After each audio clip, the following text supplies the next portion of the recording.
ஒரு 2 நாளைக்கு ஒருக்க பிராண்ட் ஊற்றிருக்கலாம் சார். ஏன் சார் கொஞ்சம் கொஞ்சம் பிராண்ட் வச்சுருந்தா கூட வாடகை வராது. அவங்க யூஸ் பண்ணலனே இல்லை, 20 நாள் ஆச்சு வண்டி நிப்பாட்டி யூஸே இல்லாமல் அப்படியே கடப்பில் நிற்கப்படுதுப்பாங்க. வாடகை அங்கே பார்த்தீங்களா வர முடியல, வாடகை அங்கே வரை அடிக்குது. இன்றைக்கி அதிகாரி வர்றாங்கன்னா இன்றைக்கி பூரா வந்து கனெக்ஷன் கொடுக்குறேன். இல்லை அதுக்கு முன்னாடி வாடகை சார், பயங்கரமான வாடகை. கொஞ்சம் பிராண்ட் வச்சுருக்கலாம் நீங்கள் கூட. நம்மளை மாதிரி தானே கிராமத்து மக்கள் வெளியில் வந்து வர்றேன். நான் என் வீட்டுக்காக சொல்கிறேன், என் வீட்டுக்கு நான் சொல்ல, என் மேலே எல்லோரும் கோவம் இருக்கும். இருந்து என்ன செய்ய போகுது இருக்குது சார். இல்லாமல் இல்லை, நான் வேலை சொல்லிக்கிட்டே இருக்கேன்ல. டெய்லி பாத்ரூம் போகிறேன் வைக்கிறேன், அதெல்லாம் உங்கள் வேலை இல்லை பாவம். ஆனால் இருந்தாலும் பக்கத்தில் போலீஸ் சார் எங்கே இருக்கேன்.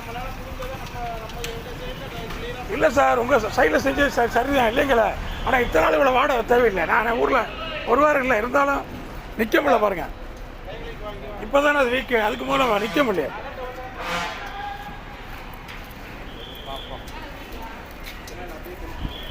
அதனால் கொஞ்சம் தொலைச்சி விடுமா பாவம். பொதுமக்கள் சார்பாக உங்கள் கால் பாவம் தொட்டு வணங்குறேன், செய்யுங்க சார். என் பெட்டிஷன் கண்டென்ட்டே கடைசி கொடுக்குறது அதுதான்.